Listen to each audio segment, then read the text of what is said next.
Police ಇಲಾಖೆಯ ಲಿಂಗ ಸೂಕ್ಷ್ಮತೆ, ಜೆಂಡರ್ ಸೆನ್ಸಿಟಿವಿಟಿ ಅನ್ನುವಂಥದ್ದು ಎಲ್ಲೂ ಹೋಯ್ತು? ಬ್ಯಾರಿಕೇಡ್ಗಳಿಗೆ ಕರೆಂಟ್ ಹರಿಸುವಂತ ಐಡಿಯಾ ಯಾರದ್ದು? ಅಮಿತ್ ಶಾ ಅವರು ಪೊಲೀಸ್ ಇಲಾಖೆ ಇಷ್ಟು ಕೀಳು ಮಟ್ಟಕ್ಕೆ, ಇಷ್ಟು ಕೆಳಮಟ್ಟಕ್ಕೆ ಇಳಿತಾ? ಪೊಲೀಸರು ಮಾಡಿದಂತಹ ತಪ್ಪಿಗೆ ಪೊಲೀಸರೇ ಆಂತರಿಕ ತನಿಖೆ, ಇಂಟರ್ನಲ್ ಎಂಕ್ವೈರಿ ಅನ್ನುವಂಥದ್ದು ಮಾಡಿದ್ರೆ ಸತ್ಯ ಹೇಗೆ ಹೊರಗಡೆ ಬರುತ್ತೆ? ಅಮಿತ್ ಶಾ ಅವರಿಗೆ ಈ ದೇಶದ ಯುವಜನತೆಯ ಮೇಲೆ ಅವ್ರಿಗೊಂದು ಪ್ರೀತಿ ಇಲ್ವೇ, ಅಥವಾ ಅವರ ಒಂದು ಜೀವನಕ್ಕೆ ಇರುವಂತಹ ಬೆಲೆಗೆ ಇವರು ಬೆಲೆಯನ್ನ ಕಟ್ತಾ ಇಲ್ವೇ? ಪ್ರಜಾಪ್ರಭುತ್ವದಲ್ಲಿ ಸರ್ಕಾರ ತನ್ನದೇ ಆದಂತಹ ಯುವಜನತೆಯ ವಿರುದ್ಧ ಯುದ್ಧ ಸಾರೋದಕ್ಕೆ ಖಂಡಿತವಾಗ್ಲೂ ಸಾಧ್ಯ ಇಲ್ಲ. ನಮಸ್ತೆ ಸ್ನೇಹಿತರೆ, ಪೀಪಲ್ ಟಿವಿಗೆ ಸ್ವಾಗತ. ನಾನು ಮುರಳಿ ಮಲ್ಲು. ಸ್ನೇಹಿತರೆ, ಶಿಕ್ಷಣ ಸಚಿವರಾಗಿದ್ದಂತಹ ಧರ್ಮೇಂದ್ರ ಪ್ರಧಾನ್ ರಾಜೀನಾಮೆ ಕೊಟ್ಟಿದ್ದಾರೆ. ಸರಿ, ಅದೊಂದು ಕಣ್ಣರಿಸುವಂತಹ ತಂತ್ರನೋ ಅಥವಾ ಹೊಣೆಗಾರಿಕೆಯೋ ಅಥವಾ ಬೇರೆ ಯಾವುದೇ ದುರುದ್ದೇಶನೋ ಉದ್ದೇಶಗಳು ಇಟ್ಕೊಂಡು ಕೊಟ್ಟಿದ್ರು, ಅದನ್ನೆಲ್ಲ ಸ್ವಲ್ಪ ಪಕ್ಕಕ್ಕೆ ಇಡೋಣ. ಆದ್ರೆ ಇಡೀ ಈ ಒಂದು ವಿದ್ಯಾರ್ಥಿ ಹೋರಾಟದ ದಮನ ಕಾರ್ಯಾಚರಣೆಯ ಅಸಲಿ ಸೂತ್ರಧಾರರು ಯಾರು? ಅದು ನೇರವಾಗಿ ಕೇಂದ್ರ ಗೃಹ ಸಚಿವಾಲಯ. ಪೊಲೀಸರ ಈ ಒಂದು ಬರ್ಬರ ಲಾಠಿ ಚಾರ್ಜ್, ರಕ್ತಪಾತ, ಅಮಾನವೀಯ ವರ್ತನೆಗಳಿಗೆಲ್ಲ ನೇರ ಹೊಣೆ ಹೊತ್ಕೊಳ್ಬೇಕಾದದ್ದು ಗೃಹ ಸಚಿವರಾಗಿರ್ತಕ್ಕಂಥ ಅಮಿತ್ ಶಾ ಅವರು. ಈಗ ಅಮಿತ್ ಶಾ ಅವರ ಹೊಣೆಗಾರಿಕೆಯನ್ನು ಕೂಡ ನಿಗದಿಪಡಿಸುವಂತಹ ಟೈಮ್ ಬಂದಿದೆ ಅಂತ ಭಾವಿಸಬೇಕಾಗತ್ತೆ. ಈ ನಿಟ್ಟಿನಲ್ಲಿ ದ ವೈರ್ ಸಂಸ್ಥೆ, ಸುದ್ದಿ ಸಂಸ್ಥೆ ಏನಿದೆ, ಅವರು ಪ್ರಕಟಿಸಿದಂತಹ ಒಂದು ಲೇಖನದಲ್ಲಿ ಅಮಿತ್ ಶಾ ಎದುರು ಒಂದು 12 ಪ್ರಶ್ನೆಗಳನ್ನ ಇಟ್ಟಿದ್ದಾರೆ. ಈ ಒಂದು 12 ಪ್ರಶ್ನೆಗಳಿಗೆ ಅವರು ದೇಶದ ಯುವ ಜನತೆಗೆ ಉತ್ತರ ಕೊಡಲೇಬೇಕಿದೆ. ಒಂದು ವೇಳೆ ಉತ್ತರ ಕೊಡೋದಕ್ಕೆ ಸಾಧ್ಯ ಇಲ್ಲ ಅಂತ ಅಂದ್ರೆ ಅವರನ್ನ ಗೃಹ ಸಚಿವ ಸ್ಥಾನದಿಂದಲೇ ಕಿತ್ತಾಕುವಂತಹ ದೊಡ್ಡ ಮಟ್ಟದ ಯುವ ಹೋರಾಟ ಶುರುವಾಗಬೇಕಾಗಿದೆ. ಬನ್ನಿ, ಯಾವ ಪ್ರಶ್ನೆಗಳನ್ನ ಅವರು ಕೇಳಿದ್ದಾರೆ, ಒಂದೊಂದೇ ಪ್ರಶ್ನೆಗಳನ್ನ ಅದರ ಹಿಂದಿನ ಕ್ರೌರ್ಯವನ್ನ ವಸ್ತುನಿಷ್ಠವಾಗಿ ವಿಶ್ಲೇಷಣೆ ಮಾಡುವಂತ ಒಂದು ಪ್ರಯತ್ನ ಮಾಡೋಣ. ಅದಕ್ಕೂ ಮುನ್ನ ತಾವಿನ್ನು ಪೀಪಲ್ ಚಾನಲ್ನ ಸಬ್ಸ್ಕ್ರೈಬ್ ಮಾಡಿಲ್ಲ ಅಂದ್ರೆ ದಯವಿಟ್ಟು ಈಗಲೇ ಸಬ್ಸ್ಕ್ರೈಬ್ ಮಾಡಿ, ಹಾಗೆ ಬೆಲ್ ಐಕಾನ್ ಕ್ಲಿಕ್ ಮಾಡೋದನ್ನ ಮರಿಬೇಡಿ.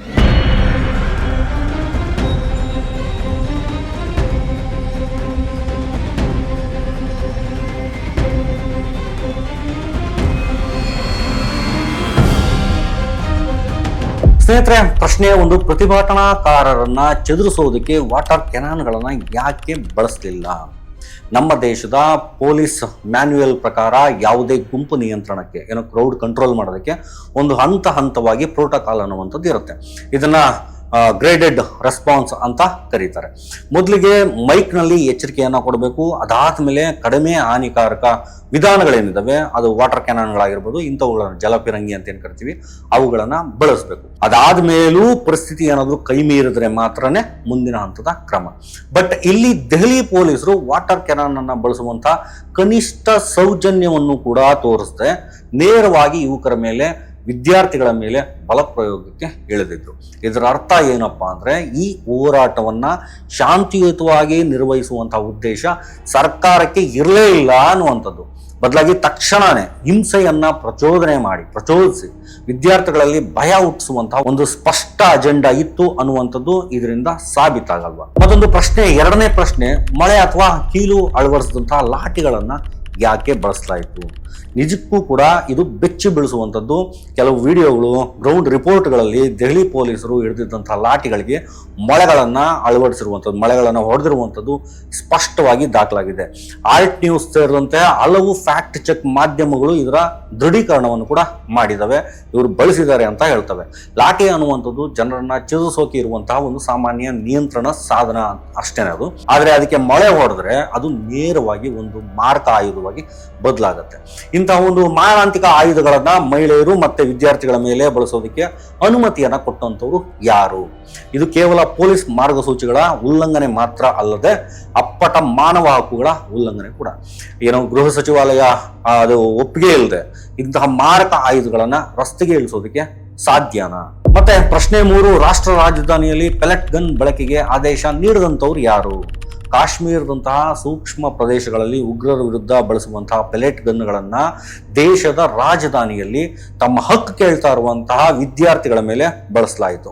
ಪೆಲೆಟ್ ಗನ್ಗಳನ್ನ ಕೊನೆಯ ಆಯ್ಕೆಯಾಗಿ ಮಾತ್ರ ಬಳಸಬೇಕಾಗಿತ್ತು. ಯಾಕೆ ಅಂದ್ರೆ ಅವು ಶಾಶ್ವತವಾಗಿ ಕಣ್ಣಿನ ದೃಷ್ಟಿಯನ್ನು ಕಳೆದುಕೊಳ್ಳುವಂತಹ, ದೇಹವನ್ನ ಛಿದ್ರ ಮಾಡುವಂತಹ ಸಾಮರ್ಥ್ಯಗಳನ್ನ ಹೊಂದಿರತಕ್ಕಂಥ ಒಂದು ಗನ್ ಅದು. ಗಾಯಾಳುಗಳ ವೈದ್ಯಕೀಯ ವರದಿಗಳು, ಎಕ್ಸ್ರೇ ಸಾಕ್ಷಿಗಳಲ್ಲಿ ದೇಹದಿಂದ ಲೋಹದ ಪೆಲೆಟ್ಗಳನ್ನ ಹೊರಗಡೆ ತೆಗೆದಿರುವಂಥದ್ದು ಸ್ಪಷ್ಟವಾಗಿ ದಾಖಲು ಮಾಡಿದ್ದಾರೆ. ಪೊಲೀಸರು ಇದನ್ನ ಎಷ್ಟೇ ಮುಚ್ಚಿಡೋದಕ್ಕೆ ಪ್ರಯತ್ನಿಸಿದ್ರೂ ಕೂಡ ಸ್ವತಃ ಆರೋಗ್ಯ ಸಚಿವ JP ನಡ್ಡಾ ಅವರೇ ಆಸ್ಪತ್ರೆಗೆ ಹೋಗಿ ಗಾಯಾಳುಗಳನ್ನ ಭೇಟಿ ಮಾಡಿ ಬಂದಿದ್ದಾರೆ.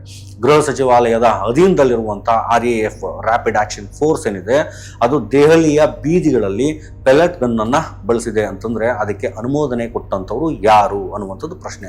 ಅಮಿತ್ ಶಾ ಈ ಬಗ್ಗೆ ಯಾವ ಕ್ರಮವನ್ನ ಕೈಗೊಂಡಿದ್ದಾರೆ ಅಥವಾ ಅವರ ಆದೇಶದ ಮೇರೆಗೆ ಈ ಒಂದು ಫೈರಿಂಗ್ ನಡೆಯುತ್ತಾ ಅನ್ನುವಂಥ ಪ್ರಶ್ನೆಗೆ ಅವರು ಉತ್ತರಿಸಬೇಕಾಗತ್ತೆ. ಮತ್ತೆ ಪ್ರಶ್ನೆ 4ನೇ ಪ್ರಶ್ನೆ, ಮಹಿಳಾ ವಿದ್ಯಾರ್ಥಿನಿಯರ ಮೇಲೆ ಪುರುಷ ಪೊಲೀಸ್ ಸಿಬ್ಬಂದಿಯಿಂದ ಇಷ್ಟೊಂದು ಅಮಾನವೀಯ ಬಲಪ್ರಯೋಗ ಯಾಕೆ ನಡೆಯಿತು? ಸ್ನೇಹಿತರೆ, ಕ್ಯಾಮೆರಾ ಕಣ್ಣುಗಳು ಸುಳ್ಳು ಹೇಳೋದಿಲ್ಲ. ವಿಡಿಯೋಗಳಲ್ಲಿ ಪುರುಷ ಪೊಲೀಸರು ಮಹಿಳಾ ವಿದ್ಯಾರ್ಥಿನಿಯರ ಮೇಲೆ ಅವರ ಮೇಲೆ ಒಂದು ರೀತಿ ಎರಗಿ ಅವರನ್ನ ಮನಬಂದಂತೆ ಥಳಿಸ್ತಾ ಇರುವಂಥದ್ದು, ಎಳೆದಾಡ್ತಾ ಇರುವಂಥದ್ದು ಸ್ಪಷ್ಟವಾಗಿ ಕಾಣುತ್ತೆ. ಕಾನೂನಿನ ಪ್ರಕಾರ ಮಹಿಳಾ ಪ್ರತಿಭಟನಾಕಾರರನ್ನು ಮಹಿಳಾ ಪೊಲೀಸರೇ ನಿರ್ವಹಿಸಬೇಕು, ಅವರನ್ನ ಕಂಟ್ರೋಲ್ಗೆ ತಗೋಬೇಕು. ಇದು ಸ್ಪಷ್ಟವಾದಂತಹ ಪೊಲೀಸ್ ಪ್ರೋಟೋಕಾಲ್ ಉಲ್ಲಂಘನೆ. ಅಷ್ಟೇ ಅಲ್ಲ, ಶಾಂತಿಯುತವಾಗಿ ಮೆರವಣಿಗೆ ಹೋಗ್ತಿದ್ದಂಥವರ ತಲೆಗೆ ಗುರಿ ಇಟ್ಟು ಲಾಠಿಯನ್ನ ಬೀಸುವಂಥದ್ದು, ಬಟ್ಟೆ ಹರಿಯುವಂತಹ ಕೃತ್ಯಗಳು, ಅತಿಯಾದ ಬಲಪ್ರಯೋಗ ಇವೆಲ್ಲವೂ ಸಹ ಸೇಡಿನ ಕ್ರಮಗಳಾಗಿ ಕಾಣ್ತವೆ. ಇಲ್ಲಿ ಪೊಲೀಸ್ ಇಲಾಖೆಯ ಲಿಂಗ ಸೂಕ್ಷ್ಮತೆ, ಜೆಂಡರ್ ಸೆನ್ಸಿಟಿವಿಟಿ ಅನ್ನುವಂಥದ್ದು ಎಲ್ಲೂ ಹೋಯಿತು? ಬಲಪ್ರಯೋಗದ ಅನುಪಾತದಲ್ಲಿ ತತ್ವಗಳು ಎಲ್ಲಿ ಸತ್ತು ಹೋದವು? ಮತ್ತೆ 5ನೇ ಪ್ರಶ್ನೆ, ಸಿವಿಲ್ ಡ್ರೆಸ್ ನಲ್ಲಿ ಇದ್ದಂಥವರು ಲಾಠಿ ಹಿಡಿದು ವಿದ್ಯಾರ್ಥಿಗಳ ಮೇಲೆ ಹಲ್ಲೆ ನಡೆಸಿದ್ ಯಾಕೆ? ಇದು ಬಹುಶಃ ಈ ಇಡೀ ಕಾರ್ಯಾಚರಣೆಯ ಅತ್ಯಂತ ಕರಾಳ ಮುಖ ಅಂತಾನೆ ಹೇಳ್ಬೋದು. ಸಾಕ್ಷ್ಯಗಳು ಮತ್ತೆ ಹಲವಾರು ವಿಡಿಯೋಗಳಲ್ಲಿ ಯಾವುದೇ ಪೊಲೀಸ್ ಯೂನಿಫಾರ್ಮ್ ಇಲ್ಲದಂತಹ ಸಾಮಾನ್ಯ ಉಡುಪಿನಲ್ಲಿದ್ದಂತಹ ಕೆಲ ಅಪರಿಚಿತ ಗೂಂಡಾಗಳು ಪೊಲೀಸರ ಜೊತೆ ಸೇರಿಕೊಂಡು ವಿದ್ಯಾರ್ಥಿಗಳ ಮೇಲೆ ಮನಬಂದಂತೆ ಭೀಕರವಾಗಿ ಹಲ್ಲೆಯನ್ನ ನಡೆಸಿರುವಂಥದ್ದು ಎಲ್ಲ ಕಡೆನೂ ಕಂಡು ಬಂದಿದೆ. ಎಲ್ಲ ವಿಡಿಯೋಗಳಲ್ಲೂ ಸಹ ಬರ್ತಾ ಇದೆ. ಇವರು ಯಾರು? ಇವರು ಸರ್ಕಾರವೇ ಪ್ರಾಯೋಜಿಸಿದಂತಹ ಗೂಂಡಾಗಳ ಅಥವಾ ತಮ್ಮ ಗುರುತನ್ನ ಮುಚ್ಚಿಟ್ಕೊಂಡು ಹೊಡೆಯೋದಕ್ಕೆ ಬಂದಂತಹ ಸಿವಿಲ್ ಉಡುಪಿನಲ್ಲಿದ್ದಂತಹ ಪೊಲೀಸರ ಜೊತೆ ನಿಂತು ಸಾರ್ವಜನಿಕರ ಮೇಲೆ ಹಲ್ಲೆ ಮಾಡೋದಕ್ಕೆ ಇವರಿಗೆ ಅಧಿಕಾರ ಕೊಟ್ಟಂತವ್ರು ಯಾರು? ಇವರ ನಿಜವಾದ ಗುರುತು ಏನು? ಮತ್ತೆ ಇವರ ವಿರುದ್ಧ ಇದುವರೆಗೂ ಸಹ ಗೃಹ ಸಚಿವಾಲಯ ಯಾವ ಕ್ರಮಗಳನ್ನ ಕೈಗೊಂಡಿದೆ? ಇದಕ್ಕೆ ಈ ಗೃಹ ಸಚಿವಾಲಯವೇ ಉತ್ತರವನ್ನ ನೀಡಬೇಕು, ಆನ್ಸರ್ ಅನ್ನ ಮಾಡಬೇಕಾಗತ್ತೆ. ಮತ್ತೆ ಪ್ರಶ್ನೆ 6, ಬಹುತೇಕ ಪೊಲೀಸ್ ಸಿಬ್ಬಂದಿ ತಮ್ಮ ನೇಮ್ ಟ್ಯಾಗ್ ಅನ್ನ ಯಾಕೆ ಧರಿಸಿರಲಿಲ್ಲ, ಯಾಕೆ ಹಾಕೊಂಡಿರಲಿಲ್ಲ? ಸುಪ್ರೀಂ ಕೋರ್ಟ್ ಆದೇಶಗಳು ಮತ್ತೆ ಪೊಲೀಸ್ ಕೈಪಿಡಿ ಅತ್ಯಂತ ಸ್ಪಷ್ಟವಾಗಿ ಹೇಳುತ್ತೆ, ಕರ್ತವ್ಯದಲ್ಲಿರುವಂತಹ ಪ್ರತಿಯೊಬ್ಬ ಪೊಲೀಸ್ ಸಿಬ್ಬಂದಿಯು ತನ್ನ ಹೆಸರಿನ ಒಂದು ನೇಮ್ ಪ್ಲೇಟ್ ಏನಿದೆ ಅದನ್ನ ಕಡ್ಡಾಯವಾಗಿ ಹಾಕೊಂಡಿರ್ಬೇಕಾಗತ್ತೆ, ಅವರ ಮೈ ಮೇಲೆ ಇರಬೇಕಾಗತ್ತೆ. ಆದ್ರೆ ಈ ಒಂದು ಘಟನೆಯಲ್ಲಿ ಬಹುತೇಕ ಪೊಲೀಸರು ತಮ್ಮ ನೇಮ್ ಟ್ಯಾಗ್ಗಳೇನಿದಾವೆ, ನೇಮ್ ಪ್ಲೇಟ್ಗಳೇನಿದಾವೆ ಅವುಗಳನ್ನ ತೆಗೆದುಹಾಕಿದ್ರು ಅಥವಾ ಮುಚ್ಚಿಟ್ಟಿದ್ರು. ಯಾಕೆ ತಾವು ಮಾಡುವಂತಹ ಅತಿಯಾದ ಬಲಪ್ರಯೋಗ, ಕ್ರೌರ್ಯಕ್ಕೆ ನಾಳೆ ಕಾನೂನು ಮುಂದೆ ತಾವು ಸಿಕ್ಕಿ ಬೀಳಬಾರದು ಅಂತ, ತಮ್ಮ ಹೊಣೆಗಾರಿಕೆಯಿಂದ ತಪ್ಪಿಸ್ಕೊಳ್ಬೇಕು ಅನ್ನುವಂತಹ ಕ್ರಿಮಿನಲ್ ಉದ್ದೇಶದಿಂದಲೇ ಈ ರೀತಿ ಮಾಡಲಾಗಿದೆಯೇ? ಇದು ಮೇಲಿನಿಂದ ಬಂದಂತಹ ಅಧಿಕೃತ ಆದೇಶವಾಗಿತ್ತೆ ಅಥವಾ ಪೊಲೀಸರೇ ಸೇರ್ಕೊಂಡು ಮಾಡಿದಂತಹ ಅನಧಿಕೃತ ಸ್ಟ್ಯಾಂಡರ್ಡ್ ಆಪರೇಷನ್ ಪ್ರೊಸೀಜರ್ ಆಗಿತ್ತೆ? ಅಮಿತ್ ಶಾ ಅವರು ಇದಕ್ಕೆ ಖಂಡಿತವಾಗ್ಲೂ ಉತ್ತರಿಸಲೇಬೇಕಾಗತ್ತೆ. ಪ್ರಶ್ನೆ 7, ಹಿರಿಯ ಪೊಲೀಸ್ ಅಧಿಕಾರಿ ಸಂದೀಪ್ ಲಾಂಬಾ ವಿರುದ್ಧ ಯಾವ ಕಠಿಣ ಕ್ರಮವನ್ನ ತಾವುಗಳು ತಗೊಂಡಿದ್ದೀರಿ? ಗೃಹ ಇಲಾಖೆ ತಗೊಂಡಿದೆ. ಸಾಮಾನ್ಯ ಕಾನ್ಸ್ಟೇಬಲ್ ಅಲ್ಲ, ಒಬ್ಬ ಹಿರಿಯ ಪೊಲೀಸ್ ಅಧಿಕಾರಿ ಸಂದೀಪ್ ಲಾಂಬಾ ಅನ್ನುವಂಥ ವ್ಯಕ್ತಿ ಓರ್ವ ಮಹಿಳಾ ಪ್ರತಿಭಟನಾಕಾರಿಯ ಮೇಲೆ ಭೀಕರವಾಗಿ ಹಲ್ಲೆ ನಡೆಸುತ್ತಿರುವಂತಹ ಒಂದು ದೃಶ್ಯ ದೇಶದಾದ್ಯಂತ ವೈರಲ್ ಆಗಿದೆ. ಇಷ್ಟೆಲ್ಲ ಸಾಕ್ಷಿಗಳಿದ್ರು ಕೂಡ ಸರ್ಕಾರ ಆತನ ವಿರುದ್ಧ ಯಾವ ಕ್ರಮಗಳನ್ನ ತೆಗೆದುಕೊಂಡಿದೆ? ಕೇವಲ ಆತನನ್ನ ಕರ್ತವ್ಯದಿಂದ ತೆರವುಗೊಳಿಸಿದ್ದು ಮಾತ್ರನ? ಇಂತಹ ಅಮಾನವೀಯ ಕೃತ್ಯ ಎಸಗಿದಂತಹ ಅಧಿಕಾರಿಯನ್ನ ತಕ್ಷಣವೇ ಅಮಾನತು ಮಾಡಬೇಕಾಗಿತ್ತು, ಇಲಾಖಾ ತನಿಖೆ ಶುರು ಮಾಡಬೇಕಾಗಿತ್ತು, ಕ್ರಿಮಿನಲ್ ಕೇಸನ್ನ ದಾಖಲಿಸಬೇಕಾಗಿತ್ತು. ಆದರೆ ಸರ್ಕಾರದ ಈ ಒಂದು ದಪ್ಪ ಚರ್ಮದ ಮೌನ ಮತ್ತೆ ರಕ್ಷಣಾತ್ಮಕ ನಿಲುವು ಏನಿದೆ, ವ್ಯವಸ್ಥೆಯ ಹೊಣೆಗಾರಿಕೆಯ ಬಗ್ಗೆ ಗಂಭೀರವಾದ ಪ್ರಶ್ನೆಗಳನ್ನ ಹುಟ್ಟಾಗ್ತಾ ಇದೆ. ಪ್ರಶ್ನೆ 8, ಆ ದಿನ ಎಷ್ಟು ಟಿಯರ್ ಗ್ಯಾಸ್ಗಳನ್ನ, ಅಶ್ರುವಾಯುವನ್ನ, ಆ ಒಂದು ಶೆಲ್ಗಳನ್ನ ಹಾರಿಸಲಾಯಿತು, ಎಲ್ಲೆಲ್ಲಿ ಬಳಸಲಾಯಿತು? ಜಂತರ್ ಮಂತರ್ ಮತ್ತೆ ಪಾರ್ಲಿಮೆಂಟ್ ಸ್ಟ್ರೀಟ್ ನಂತಹ ಅತ್ಯಂತ ಜನನಿಬಿಡ ಸೂಕ್ಷ್ಮ ಪ್ರದೇಶಗಳಲ್ಲಿ ವಿವೇಚನೆಯೇ ಇಲ್ಲದೆ ಟಿಯರ್ ಗ್ಯಾಸ್ ಅನ್ನ ಬಳಸಲಾಗಿದೆ. ಇದಲ್ಲದೆ ಸಾರ್ವಜನಿಕ ಆರೋಗ್ಯಕ್ಕೆ ಇದರಿಂದ ಎಷ್ಟು ದೊಡ್ಡ ಅಪಾಯ ಇದೆ, ಆ ದಿನ ಎಷ್ಟು ಶೆಲ್ಗಳನ್ನ ಫೈರ್ ಮಾಡಲಾಯಿತು, ಯಾವೆಲ್ಲ ಜಾಗಗಳಲ್ಲಿ ಬಳಸಲಾಯಿತು, ಎಲ್ಲೆಲ್ಲೆಲ್ಲ ಫೈರ್ ಮಾಡಲಾಯಿತು, ಈ ಡೇಟಾವನ್ನ ಗೃಹ ಸಚಿವಾಲಯ ಪಾರದರ್ಶಕವಾಗಿ ಹೊರಡಿಸಬೇಕಾಗತ್ತೆ. ಯಾಕೆಂದ್ರೆ ಬಲಪ್ರಯೋಗ ಅನ್ನುವಂಥದ್ದು ನಿಯಂತ್ರಣದ ಅನುಪಾತದಲ್ಲಿತ್ತೆ ಅಥವಾ ಪ್ರಾಣಭಯದಿಂದ ಓಡೋಗ್ತಿದ್ದಂತಹ ವಿದ್ಯಾರ್ಥಿಗಳನ್ನೇ ಟಾರ್ಗೆಟ್ ಮಾಡಿ ಕೇವಲ ಸೇಡು ತೀರಿಸಿಕೊಳ್ಳುವಂತಹ ಉದ್ದೇಶದಿಂದ ಬಳಸಲಾಯಿತೆ ಅನ್ನುವಂತಹ ಸತ್ಯ ಈ ಒಂದು ಡೇಟಾದಿಂದ ಹೊರಗಡೆ ಬರಬೇಕಾಗತ್ತೆ. ಎಲ್ಲದಕ್ಕೂ ಕೂಡ ನಮ್ಮ ಗೃಹ ಸಚಿವಾಲಯವೇ ಉತ್ತರವನ್ನ ನೀಡಬೇಕಾಗತ್ತೆ. ಮತ್ತೆ ಪ್ರಶ್ನೆ 9, ಪೊಲೀಸ್ ಬ್ಯಾರಿಕೇಡ್ಗಳಿಗೆ ವಿದ್ಯುತ್ತನ್ನ ಹರಿಸಲಾಗಿತ್ತೆ. ಇದು ಪ್ರಜಾಪ್ರಭುತ್ವದ ಅತಿ ದೊಡ್ಡ ದುರಂತ ಅಂತಾನೆ ಹೇಳ್ಬೋದು. ಇಂಡಿಯನ್ ಎಕ್ಸ್‌ಪ್ರೆಸ್ ವರದಿ ಮತ್ತೆ ಕೆಲವು ಗ್ರೌಂಡ್ ದೃಶ್ಯಗಳು, ಆ ಒಂದು ದೃಶ್ಯಗಳಲ್ಲಿ ಪೊಲೀಸರು ಅಳವಡಿಸಿದಂತಹ ಕಬ್ಬಿಣದ ಬ್ಯಾರಿಕೇಡ್ಗಳೇನಿದ್ವು, ಆ ಒಂದು ಬ್ಯಾರಿಕೇಡ್ಗಳಿಗೆ ವಿದ್ಯುತ್ ಶಾಕ್ ಎಲೆಕ್ಟ್ರಿಕ್ ಕರೆಂಟ್ ಅನ್ನ ಹರಿಸಲಾಗಿತ್ತು ಅನ್ನುವಂತಹ ಗಂಭೀರ ಆರೋಪ ಕೇಳಿಬಂದಿದೆ. ನಮ್ಮದೇ ದೇಶದ ವಿದ್ಯಾರ್ಥಿಗಳನ್ನ ಶತ್ರು ದೇಶದ ಉಗ್ರರಂತೆ ಟ್ರೀಟ್ ಮಾಡಲಾಗಿತ್ತ? ಇದು ಕೇವಲ ಅನುಪಾತದ ಒಂದು ಪ್ರಶ್ನೆ ಅಲ್ಲ, ಇದು ನೇರವಾಗಿ ನಮ್ಮ ಸಂವಿಧಾನಾತ್ಮಕ ಮತ್ತೆ ಕಾನೂನುಬದ್ಧ ಪ್ರಶ್ನೆ. ಬ್ಯಾರಿಕೇಡ್ಗಳಿಗೆ ಕರೆಂಟ್ ಹರಿಸುವಂತಹ ಐಡಿಯಾ ಯಾರದ್ದು? ಅಮಿತ್ ಶಾ ಅವರು ಪೊಲೀಸ್ ಇಲಾಖೆ ಇಷ್ಟು ಕೀಳು ಮಟ್ಟಕ್ಕೆ, ಇಷ್ಟು ಕೆಳಮಟ್ಟಕ್ಕೆ ಇಳಿಯಿತಾ? ಪ್ರಶ್ನೆ ಆಯ್ತು, ಎಷ್ಟು ಮಂದಿಯನ್ನ ವಶಕ್ಕೆ ಪಡೆಯಲಾಯಿತು ಮತ್ತೆ ಯಾವ ಕಾನೂನಿನ ಅಡಿಯಲ್ಲಿ, ವಿಧಿಗಳ ಅಡಿಯಲ್ಲಿ ಇವರನ್ನ ಬಂಧಿಸಲಾಯಿತು? ರಸ್ತೆಯಲ್ಲಿದ್ದಂತಹ ನೂರಾರು ವಿದ್ಯಾರ್ಥಿಗಳನ್ನ ಪ್ರಾಣಿಗಳಂತೆ ಎಳೆದುಕೊಂಡು ಹೋಗಿ ಪೊಲೀಸ್ ವಾಹನಗಳಿಗೆ ತುಂಬಲಾಗ್ತಾ ಇತ್ತು. ಆದರೆ ಅವರ ಒಂದು ಕುಟುಂಬದವರಿಗಾಗ್ಲಿ, ಅವರ ಪರ ವಕೀಲರಿಗಾಗ್ಲಿ ಇದುವರೆಗೂ ಸರಿಯಾದಂತಹ ಮಾಹಿತಿನೇ ಇಲ್ಲ. ಬಂಧಿತರ ಸಂಪೂರ್ಣ ಪಟ್ಟಿ ಎಲ್ಲಿ ಇಟ್ಟಿದ್ದೀರಿ? ಅವರ ಮೇಲೆ ವಿಧಿಸಲಾದಂತಹ ಕಾನೂನಿನ ವಿಧಿಗಳು, ಸೆಕ್ಷನ್ಗಳು ಯಾವ್ಯಾವು?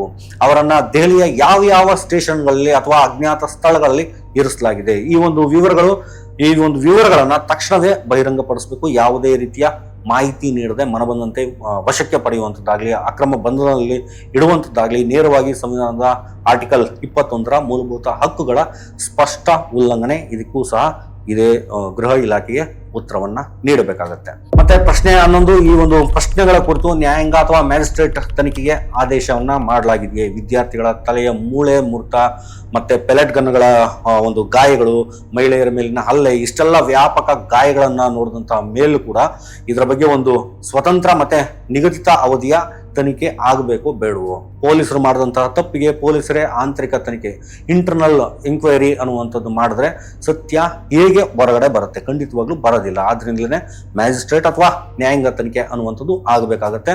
ಯಾರು ಆದೇಶ ಕೊಟ್ಟವರು, ಯಾರು ಎಕ್ಸಿಕ್ಯೂಟ್ ಮಾಡಿದವರು ಅನ್ನುವಂತಹ ಒಂದು ಆದೇಶದ ಸರಪಳಿ ಏನಿದೆ, ಚೈನ್ ಕಮಾಂಡಿಂಗ್ ಅನ್ನುವಂಥದ್ದು ಏನಿದೆ, ಅದು ಬಯಲಾಗಬೇಕಾಗತ್ತೆ. ಹಲವು ಮಾನವ ಹಕ್ಕುಗಳ ಕಾನೂನು ಸಂಸ್ಥೆಗಳು ಏನಿದಾವೆ ಅವು ಕೂಡ ಈ ಒಂದು ಬಲ ಪ್ರಯೋಗವನ್ನ ಯಾವುದೇ ಪ್ರಚೋದನೆ ಇಲ್ಲದಂತಹ ಹಾಗೂ ಅನ್ಪ್ರವೋಕ್ಡ್ ಅಂಡ್ ಡಿಸ್ಪ್ರೊಪೋರ್ಷನೇಟ್ ಅಂತ ಒಂದು ದಾಳಿಗಳು ಅಂತೇಳಿ ಅವರು ಕರೆದಿದ್ದಾರೆ. ಕೊನೆಯ ಪ್ರಶ್ನೆ, ಗೃಹ ಸಚಿವಾಲಯ ಇದುವರೆಗೆ ಯಾವುದೇ ರೀತಿಯ ಅಧಿಕೃತ ಹೇಳಿಕೆಯನ್ನ ಯಾಕೆ ನೀಡಿಲ್ಲ ಅನ್ನುವಂಥದ್ದು. ಇಲ್ಲಿ ಎಲ್ಲದಕ್ಕಿಂತಲೂ ದೊಡ್ಡದಾದಂತಹ ಪ್ರಶ್ನೆ ಇದು. ಇಡೀ ದೇಶ ಒತ್ತಿ ಉರಿತಾ ಇದೆ, ಯುವಕರು ಬೀದಿಗೆ ಬಂದು ಬಿದ್ದಿದ್ದಾರೆ, ರಕ್ತ ಹರಿತಾ ಇದೆ. ಆದರೆ ಎಲ್ಲದಕ್ಕೂ ನೇರ ಹೊಣೆಗಾರಿಕೆ ವಹಿಸಬೇಕಾದಂತಹ, ಅಕೌಂಟೇಬಲ್ ಆಗಿರ್ಬೇಕಾದಂತಹ ಗೃಹ ಸಚಿವಾಲಯವೇನೆ ಇದುವರೆಗೂ ಕೂಡ ಸಂಪೂರ್ಣ ಮೌನ ವಹಿಸಿರುವಂಥದ್ದು ಹಲವು ಗಂಭೀರ ಅನುಮಾನಗಳನ್ನ ಇಲ್ಲಿ ಹುಟ್ಟಾಗ್ತಾ ಇದೆ. ಅಮಿತ್ ಶಾ ಅವರಿಗೆ ಈ ದೇಶದ ಯುವಜನತೆಯ ಮೇಲೆ ಅವ್ರಿಗೊಂದು ಪ್ರೀತಿ ಇಲ್ವೇ ಅಥವಾ ಅವರ ಒಂದು ಜೀವನಕ್ಕೆ ಇರುವಂತಹ ಬೆಲೆಗೆ ಇವರು ಬೆಲೆಯನ್ನ ಕಟ್ತಾ ಇಲ್ವೇ? ಸ್ನೇಹಿತರೆ, ಈ ಒಂದು 12 ಪ್ರಶ್ನೆಗಳೇನಿದಾವೆ ಇವು ಖಂಡಿತವಾಗ್ಲೂ ಪ್ರಶ್ನೆಗಳಲ್ಲ, ಇವು ನಮ್ಮ ಪ್ರಜಾಪ್ರಭುತ್ವದ ಉಳಿವಿಗಾಗಿ ಕೇಳಬೇಕಾದಂತಹ ಅಸ್ತ್ರಗಳು ಅಂತಾನೆ ನಾವು ಭಾವಿಸಬೇಕಾಗತ್ತೆ. ಒಂದು ಪ್ರಜಾಪ್ರಭುತ್ವದಲ್ಲಿ ಸರ್ಕಾರ ತನ್ನದೇ ಆದಂತಹ ಯುವಜನತೆಯ ವಿರುದ್ಧ ಯುದ್ಧ ಸಾರೋದಕ್ಕೆ ಖಂಡಿತವಾಗ್ಲೂ ಸಾಧ್ಯ ಇಲ್ಲ. ಅಮಿತ್ ಶಾ ಅವರು ತಮ್ಮ ಮೌನವನ್ನು ಮುರಿದು ಪಾರದರ್ಶಕವಾಗಿ ಈ ಒಂದು ಎಲ್ಲ 12 ಅಂಶಗಳಿಗೂ ಸಹ ಆದಷ್ಟು ಬೇಗ ಉತ್ತರವನ್ನು ಕೊಡಬೇಕಾಗತ್ತೆ. ತಪ್ಪಿಸುತ್ತ ಅಧಿಕಾರಿಗಳ ಮೇಲೆ ನಿರ್ದಾಕ್ಷಿಣ್ಯ ಕ್ರಮವನ್ನ ಜರುಗಿಸಲೇಬೇಕಾಗತ್ತೆ. ಇಲ್ಲವಾದಲ್ಲಿ ಕೇವಲ ಶಿಕ್ಷಣ ಸಚಿವರು ಏನಿದ್ದಾರೆ ಅವರ ಒಂದು ರಾಜೀನಾಮೆಯಿಂದ ಈ ಒಂದು ಆಕ್ರೋಶ ತಣ್ಣಗಾಗೋದಿಲ್ಲ. ಗೃಹ ಸಚಿವರ ತಳದಂಡಕ್ಕೂ ಕೂಡ ಈ ದೇಶದ ಯುವಶಕ್ತಿ ಮುಂದಾಗಬಹುದು. ಯೋಚನೆ ಮಾಡಿ ಪ್ರಶ್ನೆ ಮಾಡೋದನ್ನ ಬೆಳೆಸ್ಕೊಳ್ಳಿ. ಜೈ ಭೀಮ್, ಜೈ ಹಿಂದ್, ಜೈ ಕರ್ನಾಟಕ.